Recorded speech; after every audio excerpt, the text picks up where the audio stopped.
One of our big challenges is maintaining over 1,300 miles of city streets. Tell me what we did last year and what are our plans to continue to meet that growth? Last year, we spent $10 million cash funded for street maintenance on those 1,300 miles.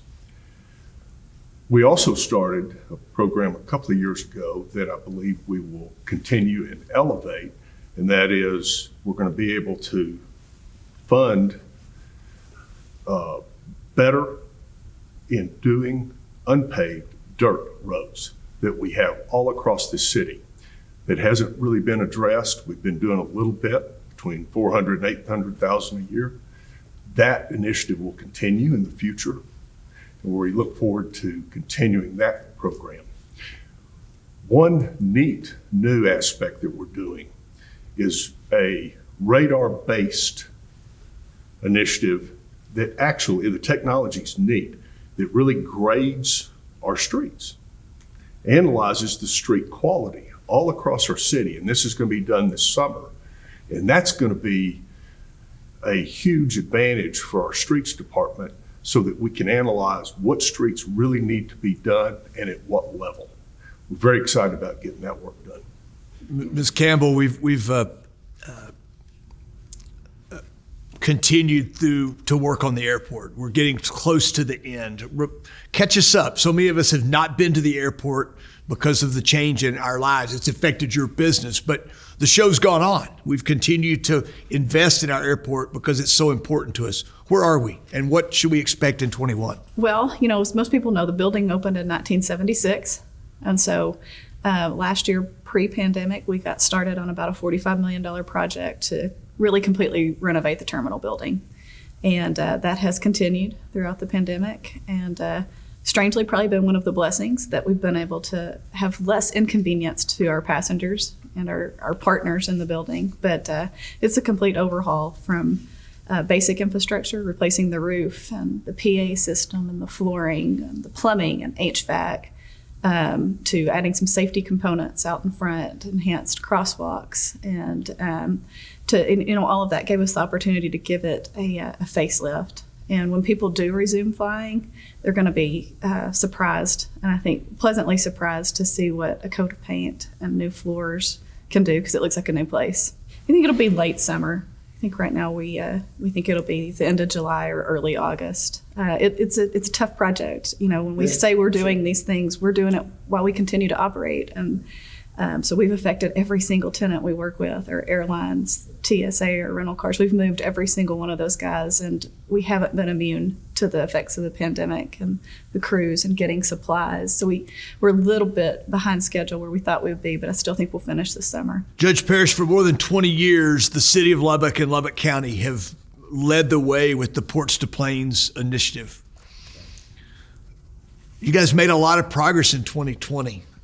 Even against the wind and the pandemic. Talk a little bit about where we are with that and what we should expect going forward. Well, of course, the major thing was this legislative direction to do a full study of the corridor.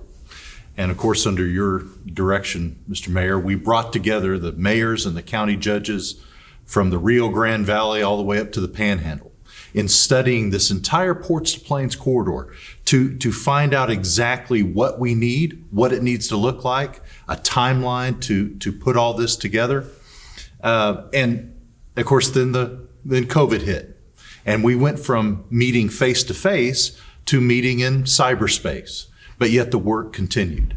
And I'm very proud and very, very honored to be a part of that process of pulling that together. That presentation was given to the governor just this past fall. That will be distributed to all the members of the Texas legislature as well. And of course, like anything, the next step is funding. We know that this is a very large dollar project in making sure that we can move all of the food and the fiber and the fuel from South Texas and West Texas, move that out to the rest of the world. And so we know here in Lubbock how important transportation is. We know that instinctively. And so I look forward to working together again ongoing with the rest of the county judges, with the rest of the mayors along the corridor, to move this project forward.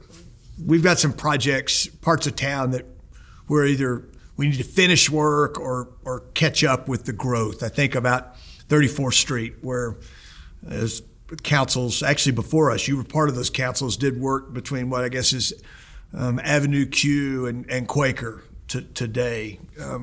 When do we finish 34th Street? When do we address 114th Street? I know there's others out there. Those are the two that I hear about the most. Talk about that a little bit. There's a subcommittee underway right now that we are studying thoroughfares, and 34th Street obviously is a big topic. 114th Street is a big topic.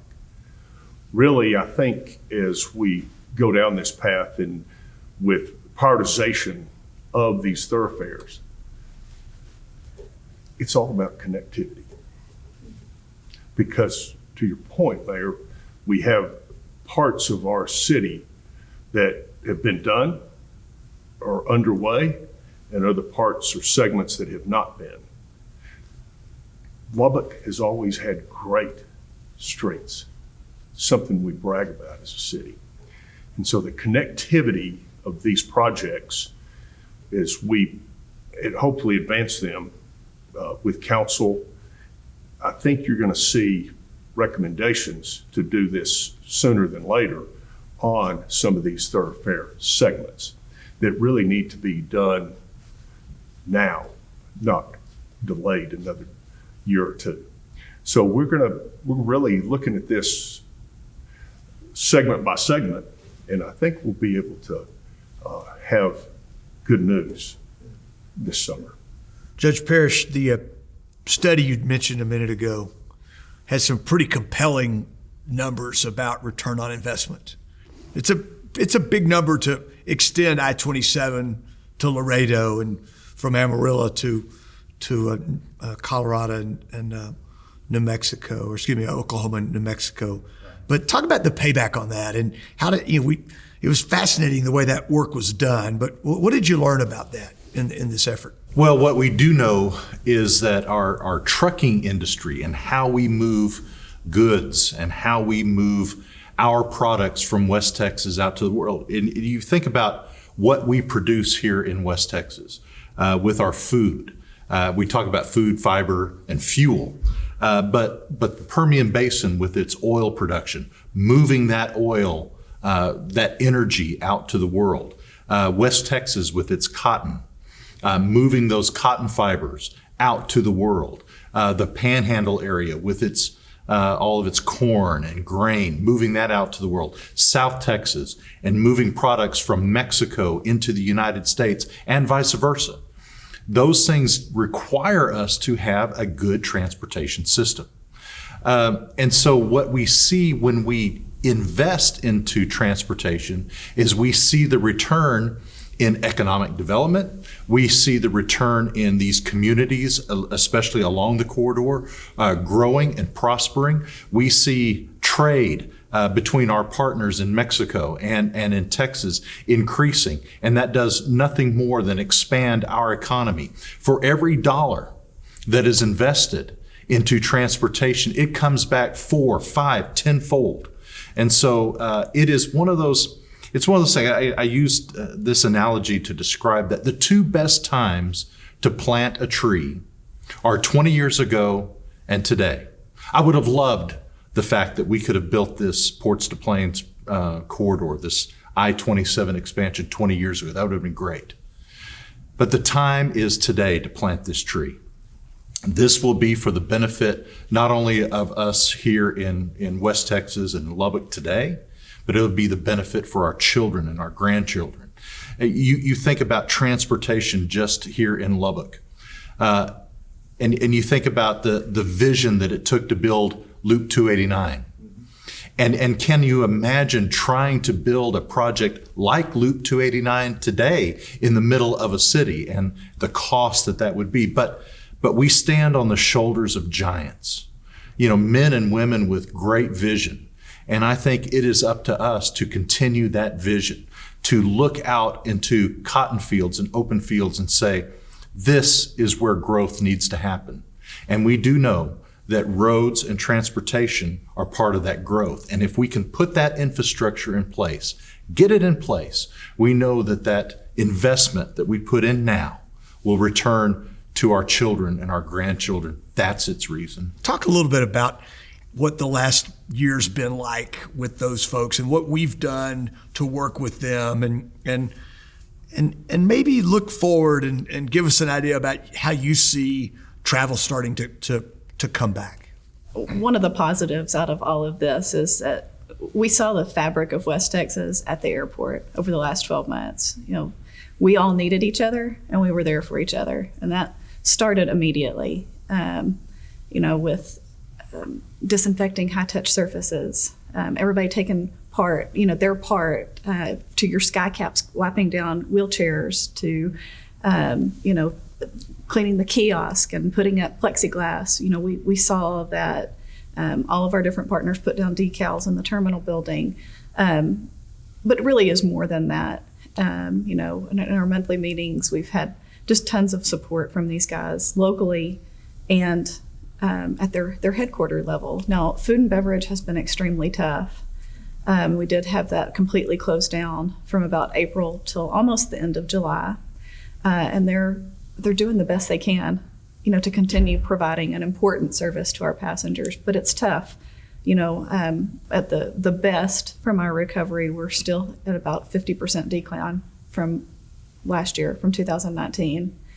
And, we're resilient. Aviation's resilient. In my 20 years at the airport, we've seen a lot of tough stuff. 9/11, the recession, the 2008, 2009 recession, but we've not seen anything quite like this. And these partners are hurting. And but it'll come back. We're resilient. But I think it's going to be slow. I've heard it described from economists and aviation specialists that I think the more optimistic see it as a Nike swoosh. The more pragmatic see it more like a square root symbol. And I think we saw that April was the bottom of that square root symbol. And then we've kind of come back up and now we're flatlining. And until the business sector is ready to travel again, I think that's what we're going to continue to see. So, we are optimistic with the rollout of the vaccine. I think that's a good step forward. I think as spring rolls around and people are ready to take summer vacations, we'll see some uptick. But, we need the flight schedules to resume. We need to get them back to where we were before. It's going to take some time. When you think back about 2020, is there something that you'll always remember? As difficult as it's been,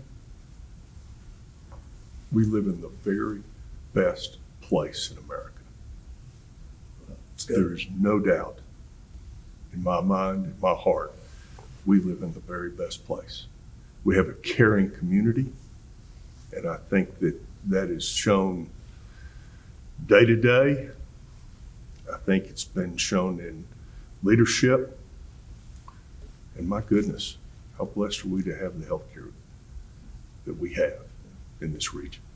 What about you, Judge? Well, I think the biggest takeaway for me is when this pandemic hit, and of course we were putting these things in place before, but this really just kind of brought it out to the surface on how well the city, the county, the state, and the federal government has worked together to move its citizens through this pandemic. And I just want to thank you. I know I thank you privately. I want to thank you publicly for your leadership, for the leadership of the city and the health department in walking us through this pandemic. We could not have done it without great leadership. And so I thank you. As the Mayor Pro Tem pointed out, we are a medical community. We know how to do health care. And I think the world now looks to Lubbock and says, how did you handle this? How did you do this? We are now the model for how it's done, how the vaccine is distributed, how we handle patients in hospitals. All of that, the world is turning toward Lubbock. And it is because of our ability to work together, to draw in the resources of the state and the federal government, and then to be able to come together to speak and to have what we have right now, I think, is the focus, and that is our citizens, our people. They're our neighbors, they're our friends, they're the people we go to church with.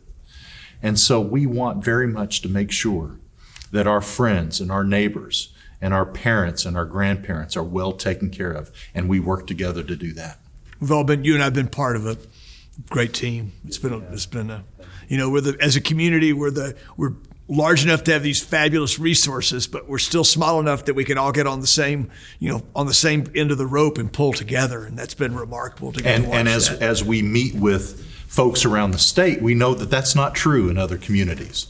And so that is truly the blessing of Lubbock. What will you always remember about 2020? Again, I think we do see the fabric of West Texas at the airport, and we don't always. The airport has a lot of regulation. We're a municipally owned department. We're a department of the city, but we have a lot of federal regulations, and so we often, have to work a little harder to come to terms on new federal regulations. The TSA is a good example, but when it mattered the most, we were West Texans, and we found a way to work together. Both with the pandemic and the terminal building project. The folks that work in that building are excited about the project. Sure.